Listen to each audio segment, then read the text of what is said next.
Ketegangan kembali meningkat di perbatasan Lebanon di tengah masa gencatan senjata yang berlaku sejak Rabu 27 November 2024. Meski sepakat untuk gencatan senjata, namun Israel masih melakukan sejumlah serangan. Militer Zionis diketahui melesatkan artileri dan bom ke wilayah selatan Lebanon pada Kamis 28 November 2024.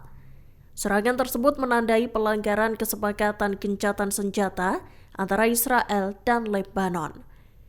Dikutip dari Tribun News, artileri Israel menghantam dataran tinggi Halta di distrik Hasbaya, menyasar kawasan dekat pemukiman warga. Serangan juga dilaporkan terjadi di dataran Taibeh Khiam dan Marjayon. Di hari kedua gencatan senjata itu, militer Israel atau IDF juga kedapatan menembaki warga Lebanon yang mencoba kembali ke rumah mereka di Pinjbel. 3 peluru dilesatkan ke kota Remish dan merusak sebuah rumah serta pusat perbelanjaan. Tank-tank IDF juga menembaki kota Farshuba dan Wazani. 2 warga Lebanon dilaporkan terluka dalam serangan udara di kota Merkaba. Seiring dengan serangan itu, IDF memperingatkan warga Lebanon untuk tak memasuki wilayah tempat pasukan Zionis masih dikerahkan. Serangan tank Israel menghantam 3 kota di tenggara Lebanon pada Kamis 29 November 2024. Operasi pasukan Zionis atau IDF itu terjadi tepat sehari setelah diberlakukannya gencatan senjata dengan Hizbullah. Dikutip dari Tribun News, kota Merkaba, Al-Wazani, dan Farshuba yang berada dalam jarak 2 km dari garis biru menjadi sasaran tembakan IDF. 2 orang dilaporkan terluka dalam serangan di Merkaba. Kantor Berita Nasional Lebanon melaporkan bahwa pemboman tersebut terjadi di distrik Marjayon, Kegubernuran Nabatiyah di Lebanon Selatan. Tentara Israel mengklaim bahwa mereka sedang memantau kedatangan tersangka di sejumlah wilayah di Lebanon Selatan.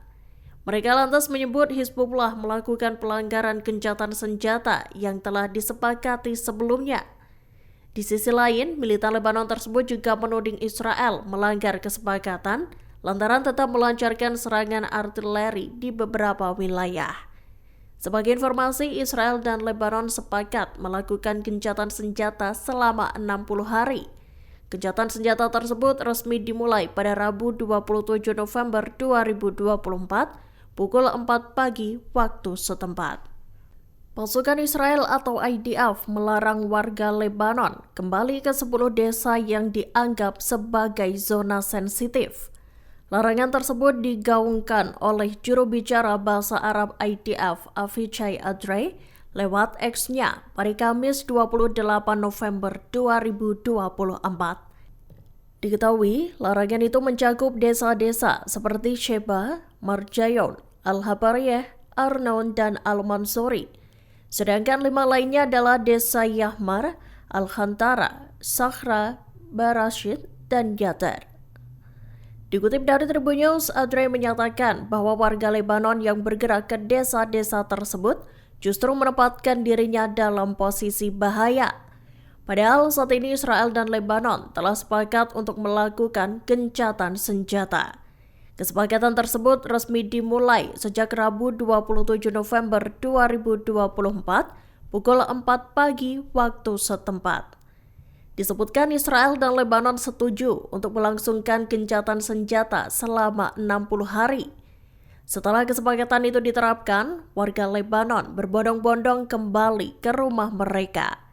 Namun IDF malah melarang warga yang sebelumnya mengungsi di perbatasan selatan kembali ke desa-desa yang masuk daftar hitam Israel.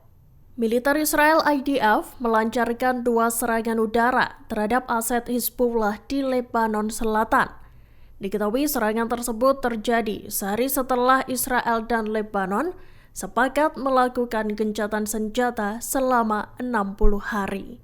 Sebelumnya, kedua kubu tersebut telah setuju untuk melakukan gencatan senjata dan dimulai pada Rabu 27 November 2024. Dikutip dari Tribun News, dalam serangan pertama, jet tempur Israel menarget fasilitas Hizbullah yang diduga digunakan untuk menyimpan roket jarak menengah.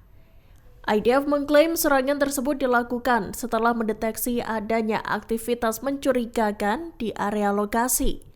Kemudian serangan kedua menyasar 2 anggota Hizbullah dengan mengerahkan pesawat tak berawak. Insiden itu jelas melanggar kesepakatan gencatan senjata yang telah disetujui sebelumnya.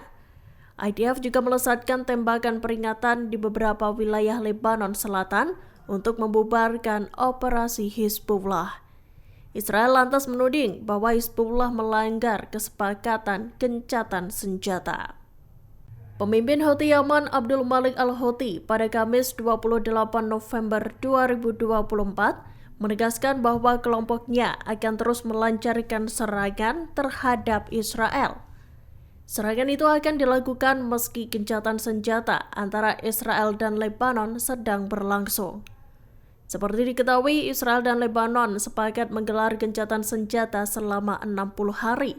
Kesepakatan itu resmi dilakukan mulai Rabu 27 November 2024. Dikutip dari Al Arabiya, Houthi menyatakan bahwa operasi dari garis depan Yaman itu akan melibatkan rudal-rudal dan pesawat tak berawak.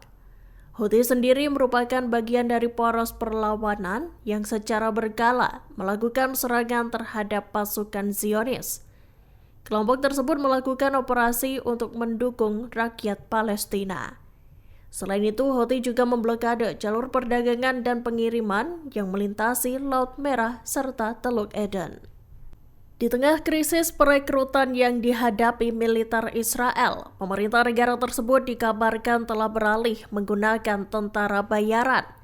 Hal ini termasuk kerjasama dengan intelijen Jerman dalam merekrut pencari suaka dari Afghanistan, Libya, dan Suriah.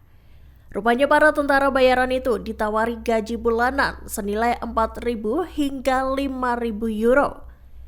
Dikutip dari Tribun News, bayaran itu sekira 67 juta hingga 84 juta rupiah. Selain itu, mereka juga akan mendapat kewarganegaraan Jerman dengan cepat. Sekira 4.000 imigran telah dinaturalisasi mulai September hingga Oktober 2024. Tak hanya itu, Israel dikabarkan sedang menjajaki program percontohan yang memungkinkan perusahaan keamanan swasta Amerika Serikat mengambil alih sebagian peran militer di Gaza Utara. Program ini bertujuan untuk melindungi konvoi bantuan makanan dan obat-obatan dari gangguan militan lokal, dan juga membebaskan tentara Israel dari tugas-tugas tersebut. Kelompok Hizbullah merilis pernyataan resmi pertama sejak diberlakukannya gencatan senjata pada Rabu 27 November 2024.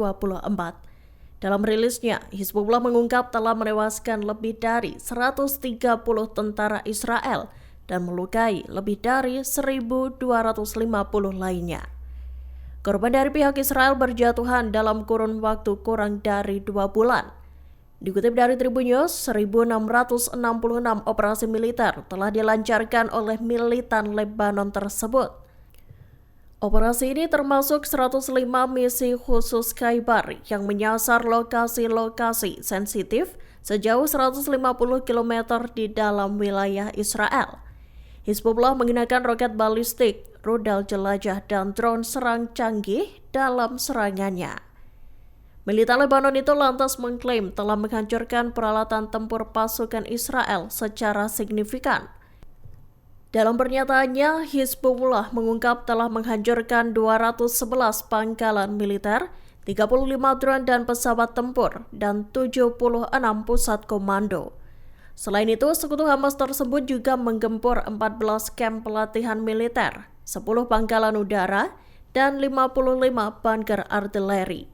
Hizbullah juga menyatakan telah berhasil menghancurkan sejumlah fasilitas dan peralatan tempur IDF lainnya. Pemimpin oposisi Israel Benny Gantz mendesak Perdana Menteri Benjamin Netanyahu untuk memprioritaskan pembebasan tawanan yang ditahan di Gaza. Selain itu, ia juga meminta penghentian rencana eskalasi dengan mengirimkan pemukim baru ke wilayah tersebut. Dalam sebuah wawancara, Gantz mengkritik strategi Netanyahu dan menyerukan gencatan senjata sementara untuk memfasilitasi pemulangan sandera. Menurut Gantz, prioritas Israel adalah keamanan dan pembebasan sandera, bukan memperluas pemukiman di Gaza. Dikutip dari Al-Mayadin, Jumat 29 November 2024, Gantz lantas meminta Netanyahu untuk menyusun rencana konkret demi pembebasan para sandera. Seperti diketahui, sekira 101 warga Israel masih berada di Gaza dan menjadi tawanan Hamas. Pernyataan Gantz mencerminkan frustasi yang berkembang di kalangan oposisi dan keluarga sandera. Mereka menuding Perdana Menteri Israel itu lebih peduli pada kelangsungan hidup politiknya daripada nasib para tawanan di Gaza. Download Tribun X sekarang, menghadirkan lokal menjadi Indonesia.